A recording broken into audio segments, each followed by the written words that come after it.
Well, some of those roads, just the roads themselves are scary. But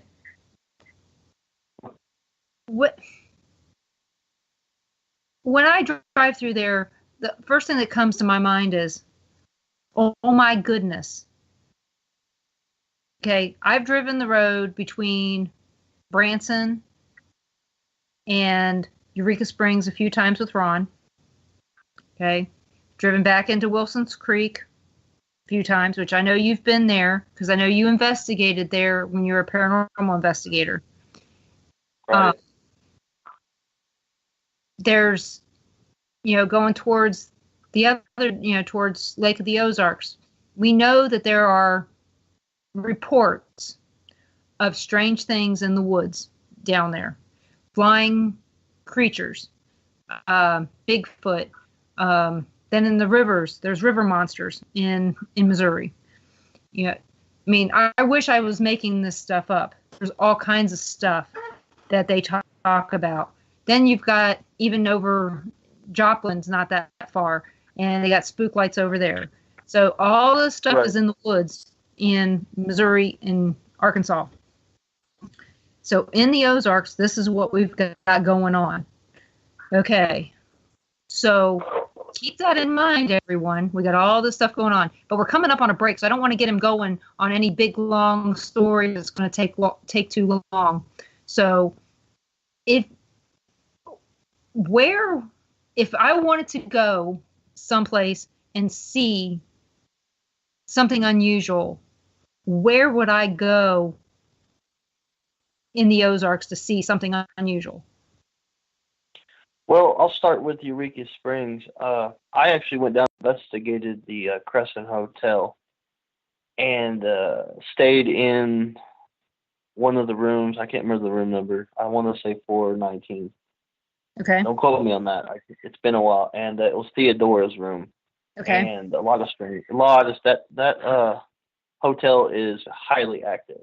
Yes, it is. Then, and so I got the privilege of staying in one of the most haunted rooms and wandering the entire hotel a free roam to investigate, and got a lot of compelling evidence, a lot of Class A EVPs and such like that.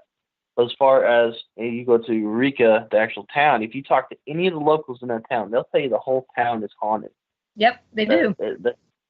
Yeah, it is a very spiritual town of townfolk, and the way they are. It's just a totally different atmosphere once you cross over from Missouri to Arkansas, right in Eureka.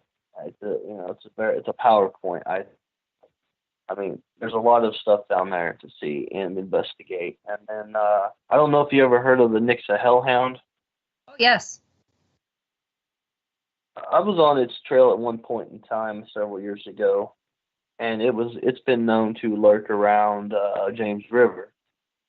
And I don't know if you've ever heard of a spooky place here by Springfield Lake and James River where they meet called Winoka Lodge. Yep. And I've been out there a few times at night hiking and such, and you'll hear some strange noises.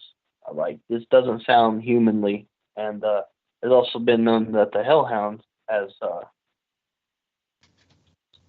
been seen down there.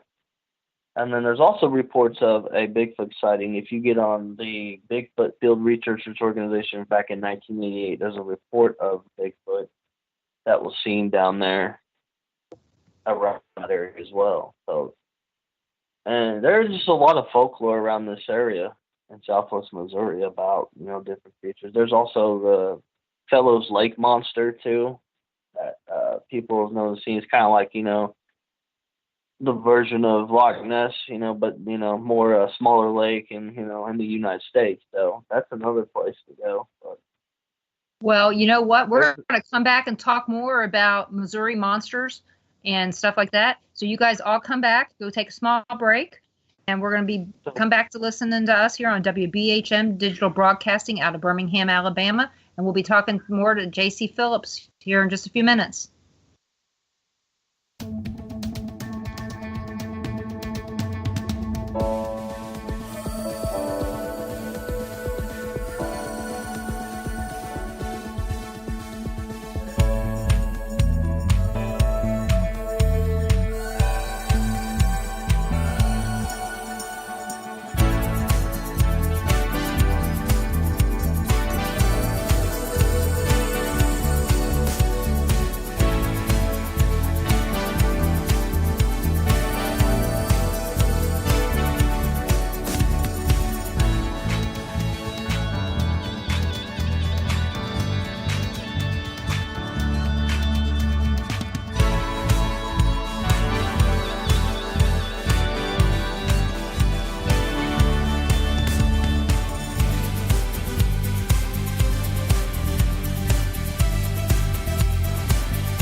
You are listening to WBHM Digital Broadcasting, the best in paranormal talk radio.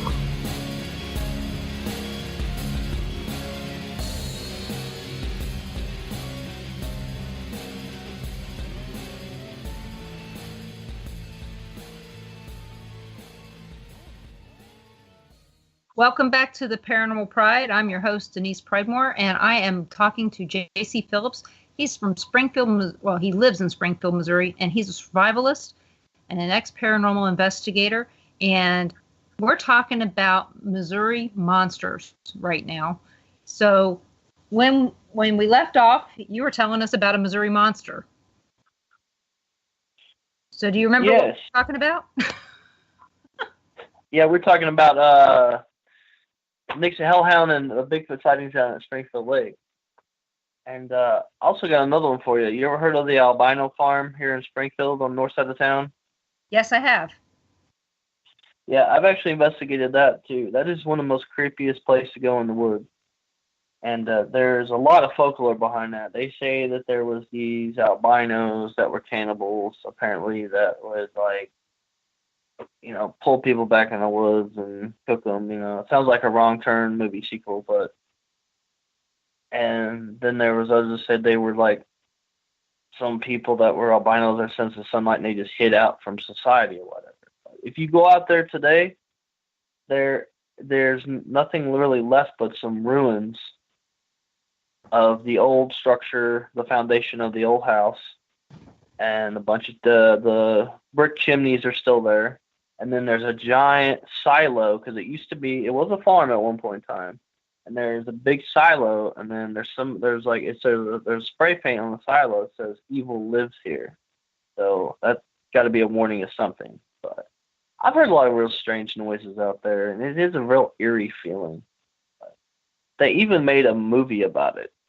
I've never seen it, but I thought I'd share that. Well, I know in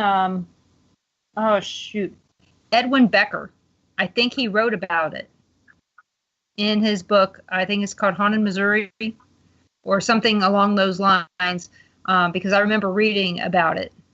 And he talked about the graffiti, and that the graffiti wasn't there when he was younger, but he remembers this place from when he was younger because his grandfather took him. And the graffiti happened over a period of time after the 60s. So it's kind of like the Zombie Road stuff in St. Louis. You know, nothing ever happened there until people started getting into the paranormal, and all of a sudden, you know, Missouri Bottoms Road is now Zombie Road, you know, just to make it more interesting. But again, he talks about it, that these strange occurrences happened. But the thing is in that area, what people may not know is the area of Springfield, Missouri was inhabited by, well, Native Americans. And there's a lot of talk about the area being cursed by the native tribes when they were pushed out and forced to go to reservations and stuff. So at least that's some of the stuff that I read, back in the in the 80s. I used to go to the library a lot when I lived in Arkansas, and I would read anything I could get my hands on that was about the area, because I wanted to know more. You know, I was interested in what in the heck is this Dog Patch USA type stuff? What in the world is this? You know, I didn't know about the way of life, so I wanted to learn about the Ozark way of life. I didn't want to drive on their roads because I was terrified of the roads, but I wanted to know about it. Right. And like, I remember about 5 years ago, I was watching River Monsters, and they showed, you're talking about this giant fish that they have in Lake of the Ozarks. And in Lake of the Ozarks, there are 60. I wish I was kidding. There's 60 graveyards that were submerged when they made that lake. And they say that this huge fish, can eat people because they found bodies. Well, more than likely, it was a catfish, bottom feeder. And more than likely, the grave, they're old graves from the 1800s. They weren't the same. It all rotted, and the bodies probably just came up. So they're saying, hey, so there's rumors down there that there's this giant fish. That's why the River Monster show came down there. I don't know if you'd ever heard about that, but at the same show, when they're talking to the guy about that, there were these people came out and talked about seeing Bigfoot go across. What's that highway number, Ron? Going down the Lake of the Ozarks? 65. It's going across 65. Down. Well, it went across 65. They said it took 3 steps across 65. This is a 4-lane highway. 2 lanes, big median. But they said, yep, just 3 steps and it was across. Did you ever hear anything about a Bigfoot that large in your area? No, I never heard of that. That's very interesting, though. So, have you ever come across anything like a Bigfoot in your area? Yeah, I actually have a couple stories for you. When I was about 11 or 12 years old, and my parents, like I said, we grew up in the Mark Twain National Forest, and my parents have 20 acres, and it's just hundreds of miles of just woods all the way from there, all the way to Arkansas. And I was riding my bike up the driveway, and it was all dirt roads, back then. Nothing was paved, It's 20 miles south of Ozark, the actual town, is where they lived. And so I rode up there, and I stopped at the end of the driveway by my mailbox, and to my left, I seen this, looked like all black figure, like at least 7 or 8 foot tall. And I'll never forget it because it freaked me out. I screamed, and I pedaled my bike back down there, hollering and yelling for my parents. And I told my mom, Dad, I was like, hey, I think I see Bigfoot. I think I see it. And so we all get in the truck and drive up there by the edge of the driveway in the road. And my dad looks around, and we didn't see anything, no trace of anything. But there's also reports from our neighbors that were down the road that lived right off of Bull Creek there, and they were saying